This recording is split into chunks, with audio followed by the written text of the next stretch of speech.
and shows us the Teofimo Lopez that everybody thought he was when he was a prospect. People used to look at him and say, oh, this guy is going to be the star of boxing.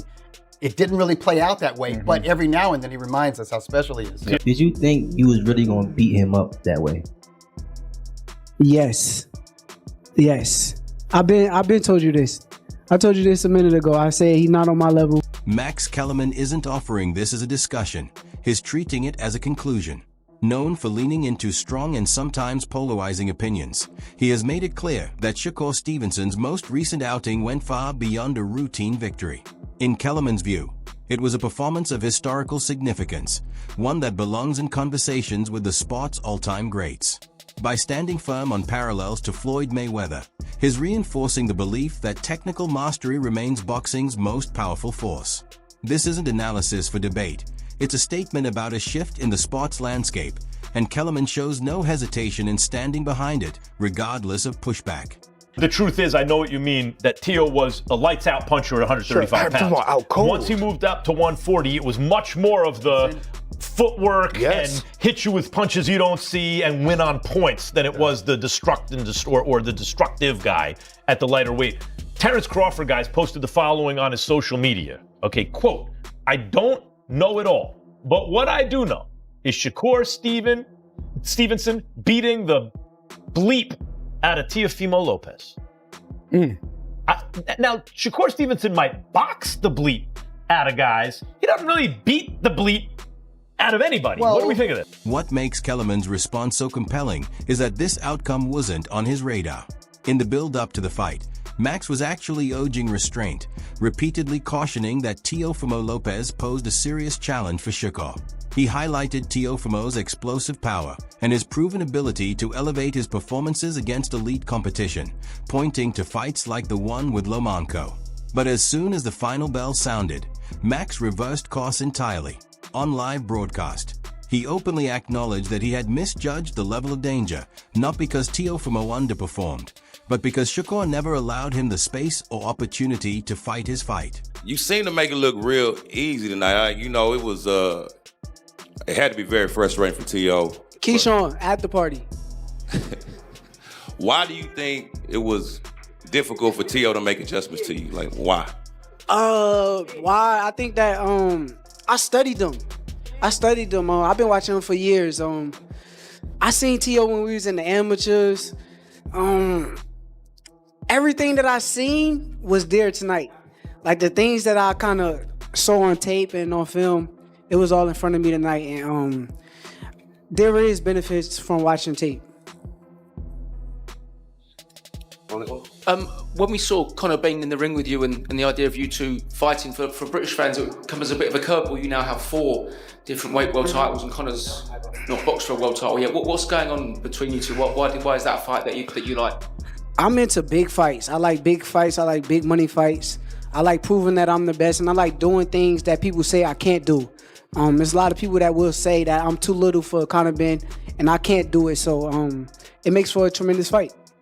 And Eddie mentioned that there's quite a few that DMs go back and forth between you two. Is it all amicable? Is there a bit of aggro going on?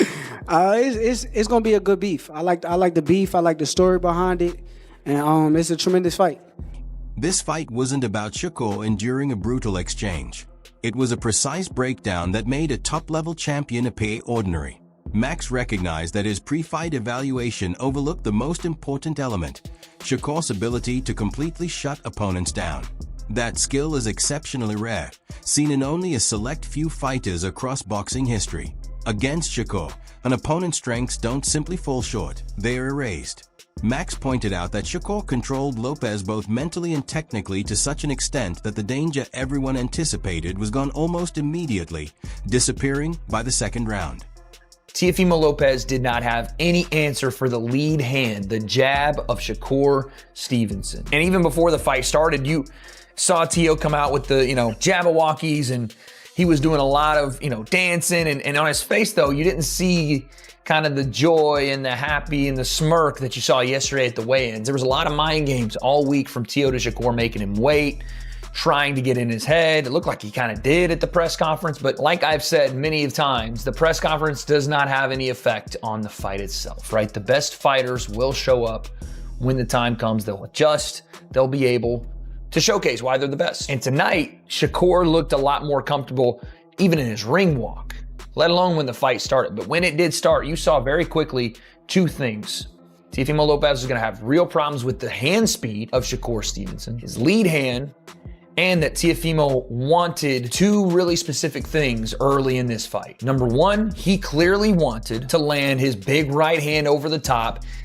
And again, it was off of one or two punches, then switch to southpaw and try to land the left hand while covering distance. And it was I won't say basic attack, but it was a fundamental problem with that attack from Teofimo Lopez. He was having real trouble getting to Shakur Stevenson. He could not get past the lead hand. The jab was stifling him. He was having trouble cutting the ring. He was having trouble getting to the outside foot. This was an orthodox southpaw matchup where Teofimo needed to step to his left to try to push the lead hand away or at least get head off center line if he wanted to throw his right hand. Instead, he was doing the opposite, and Shakur was taking the outside track. Teo was stepping on the inside lane and then fading to his right side, right into the left hand of Shakur Stevenson, which, by the way, in the first round, Shakur didn't really even throw a backhand. It was just jab.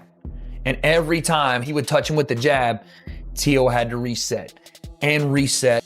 Naturally, a Max Kellerman take doesn't land without pushback from Stephen A. Smith, and this fight highlighted a familiar split among boxing fans. While Max was locked in on the technical excellence on display, Stephen A. leaned toward the spectacle side of the sport. For more casual viewers, a bout where one fighter rarely gets touched can feel slow or uneventful, and Stephen A. voiced that perspective. Wanting exchanges, chaos, and visible drama, Max refused to budge, and the discussion quickly intensified. He maintained that what unfolded was boxing at its absolute peak. The guy who might put him in a dogfight, a real one, for the first time in his career. When we get put in that position, we go find opposition to make that happen. You understand me? So when we go looking for the opposition, we're not concerned about how big they are, how fast they are, how strong they are. We feel like we got enough that we can bring to the table with anybody. That night I fought John Ruiz, I didn't care who was over there. Whoever they brought out that locker room was going to get it. You understand me? That's just what it was. The conversation went even further when Max sat down with the iconic Roy Jones Jr. for an in-ring breakdown. At that point, the focus moved away from raw athleticism and into the mental side of the fight. Jones, someone who built a career on making elite opponents look lost, explained how the real damage was psychological. It wasn't simply that Shakur moved quicker, it was that he processed information at a faster rate. Every small movement Teofimo made was read instantly, and Shakur had already repositioned before anything could develop.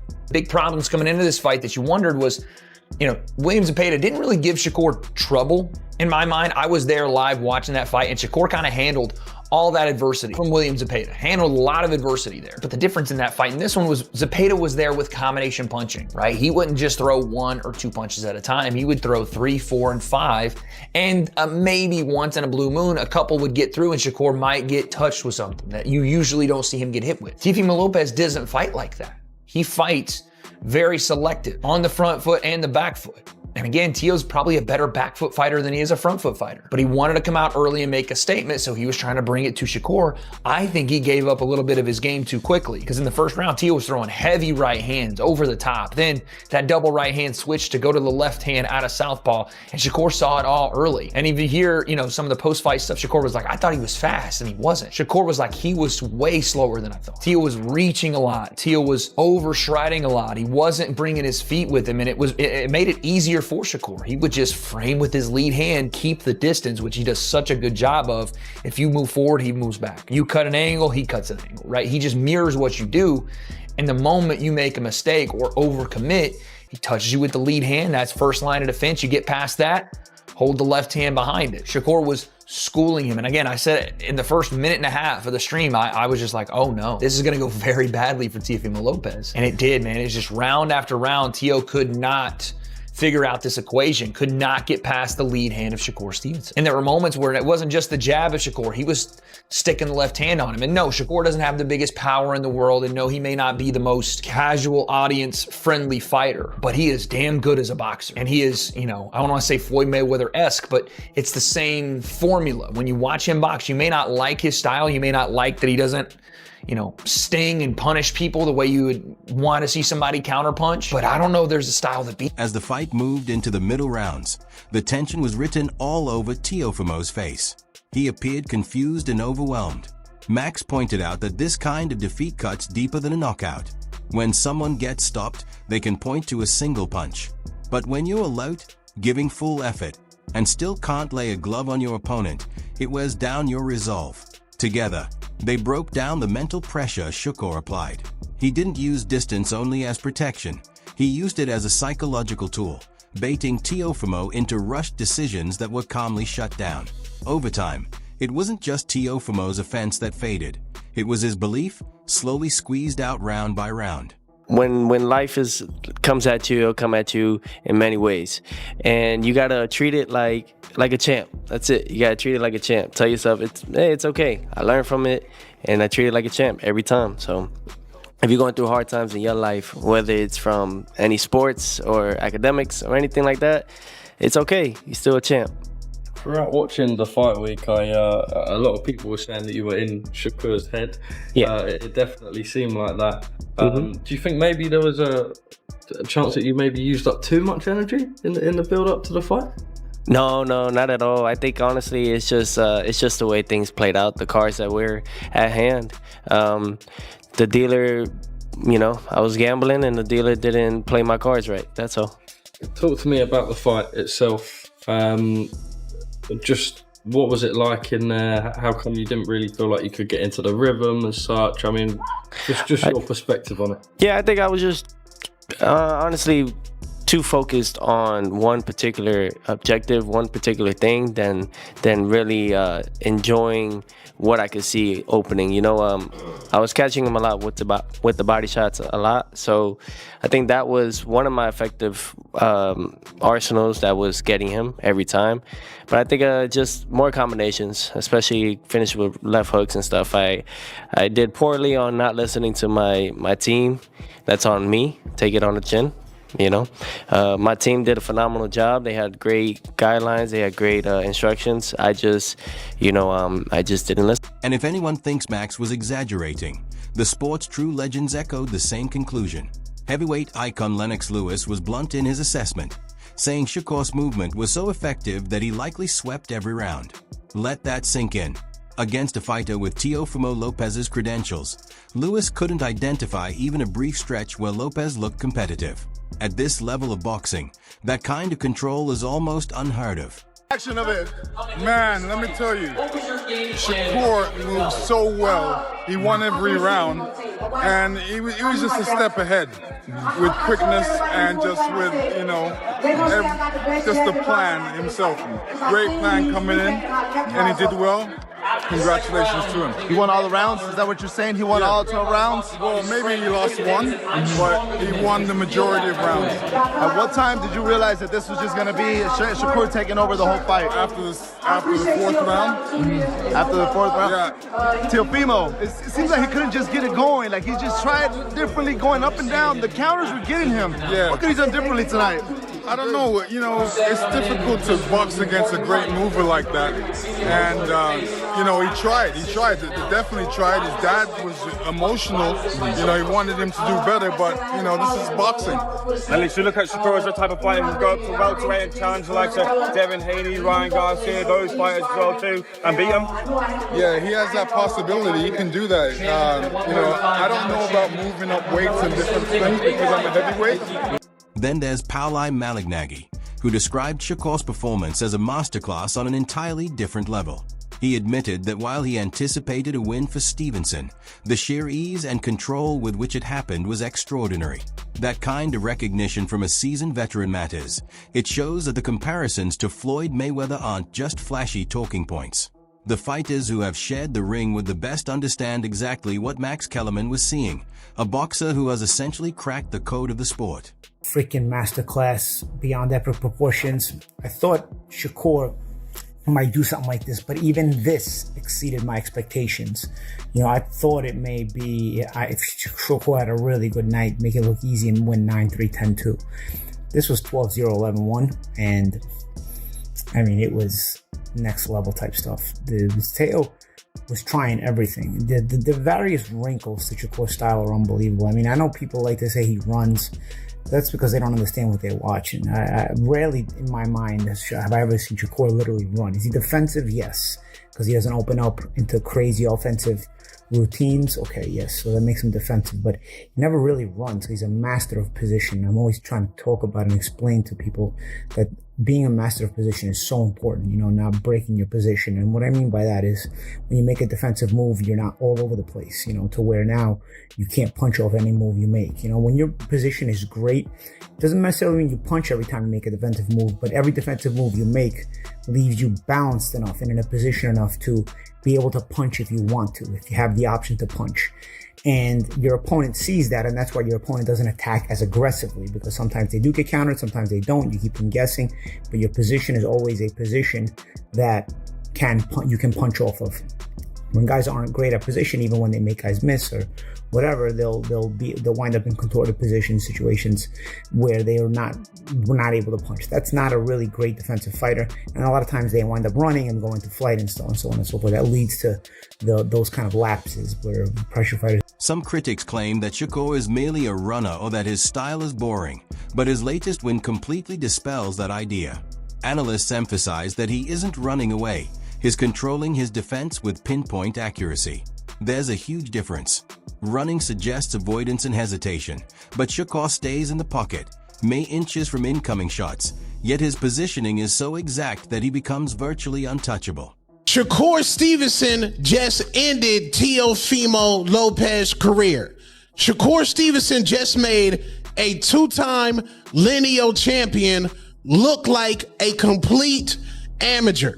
Teo's footwork was trash and disgusting. A 2-pack of ass. That shit stinks. Teo's combination punching was trash and disgusting. A 2-pack of ass. That shit stinks. Shakur Stevenson is a defensive wizard.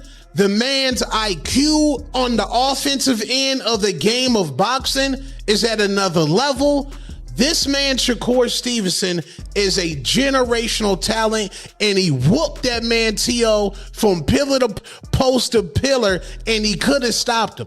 This looked just like Floyd Mayweather versus Arturo Gatti, and I told y'all this how it's going to look. That man, Shakur Stevenson, is at another type of level, and that's bad karma for Teo for saying all that racist stuff. Lord child, congratulations, Shakur Stevenson.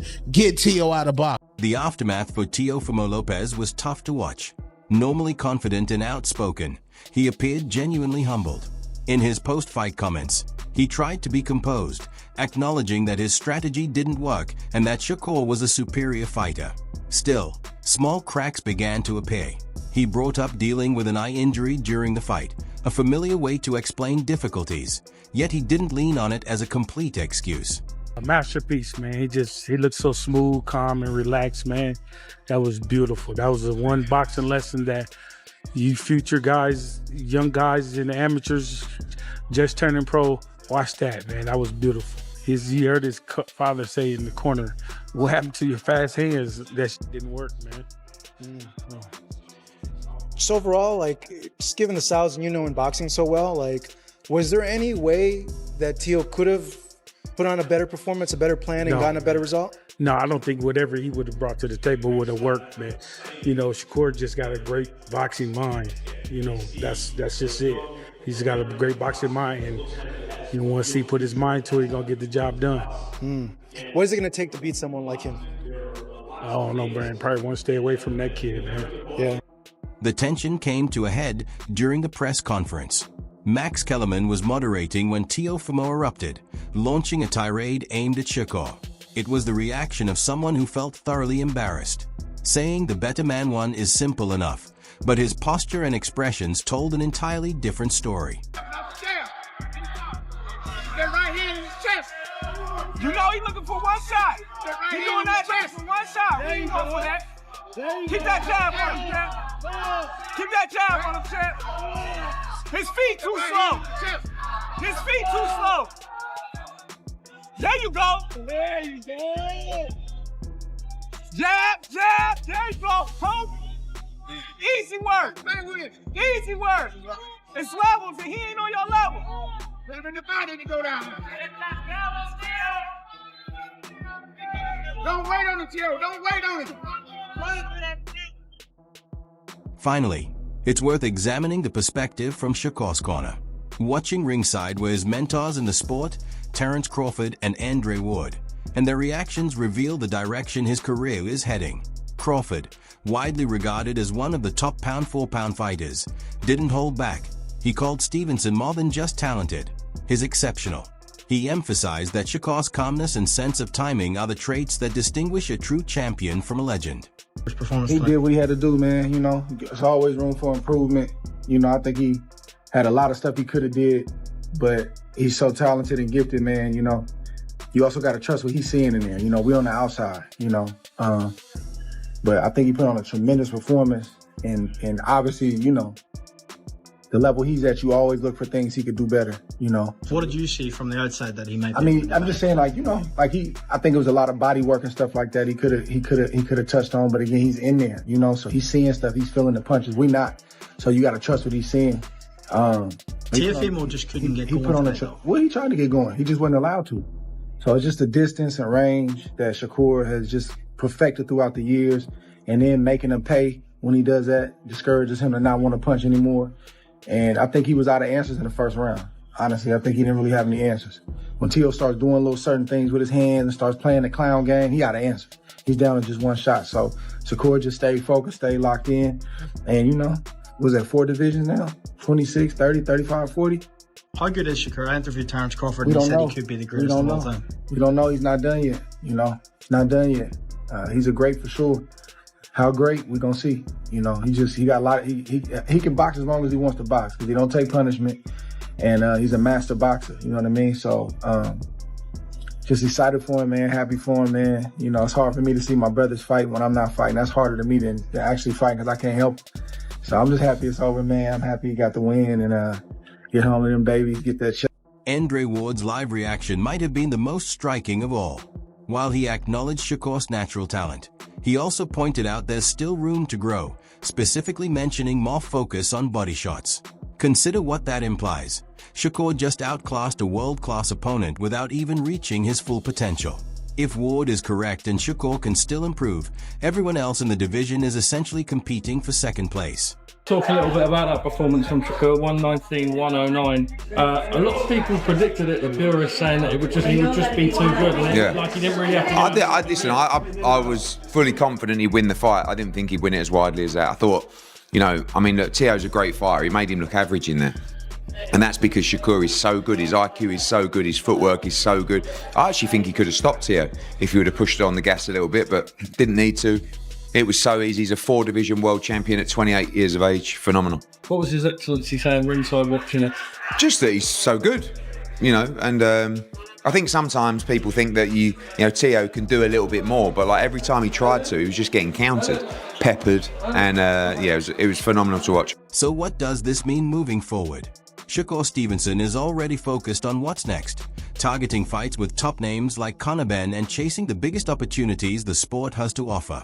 The level of control he showed against Teofimo Lopez only reinforces the boldest predictions Max Kellerman made about him. Fight ended, and again, it was a one-sided, dominant fight for Shakur Stevenson, and I don't want to take that moment away from him. He absolutely smashed it. Like I said, he may be damn well the best boxer in the world right now. He may not have the accolades of the best, when that would be somebody like an Alexander Usyk. Then again, you know, Shakur's a 4-division world champion. I know I'm one of the people that always clamor about who you beat, not how many belts you won. I think it's far more impressive to talk about the names on your resume and what those names actually equate to versus I got this belt, this belt, this belt, this belt at this division, this division, this division, and the names on the resume don't add up. This is the first massive win for Shakur Stevenson. Teofimo Lopez was a pound-for-pound guy. Now, does that put him in accomplishments in the same place as Alexander Usyk? Or, I mean, Terence Crawford's retired now, but even like a Canelo Alvarez or some of these guys, no.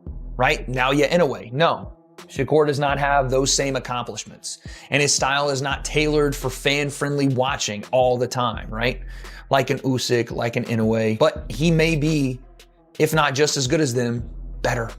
I mean, name the fighter that's going to take down Shakur Stevenson right now at 140, 147 pounds? Who is it? 135, who is it? People are saying Tank Davis. I don't know, man. After watching that Lamont Roach fight, I know Tank's got stuff going on with, the law and everything else. I don't know if he'll ever box again, but Tank Davis? That's who it's going to be. Then you have Conor Benn come into the ring. And listen, I love Conor Benn. I think he's one of the biggest things boxing needs right now. An explosive, fiery guy, fights with the heart on his sleeve. He's a dog in there. Even if he loses, he's going to make a fight an absolute war. And he's entertaining to watch. But can anyone seriously look at me and say that Conor Benn is going to have the skills to pay the bills when it comes to Shakur Stevenson? Do we confidently go, that's the matchup we want to see? I think Shakur would probably do the same thing to Conor Benn. And again, I love Conor. Conor's awesome. Max Kellerman took a gamble by comparing a young fighter to Floyd Mayweather, but after that performance, it may be the safest prediction in Vegas. The real question isn't whether Shakur has what it takes to reach legendary status. That wraps up today's breakdown. If you enjoyed it, make sure to hit like, subscribe, and tap the notification bell so you never miss our latest videos. And drop your thoughts in the comments. We want to hear from you.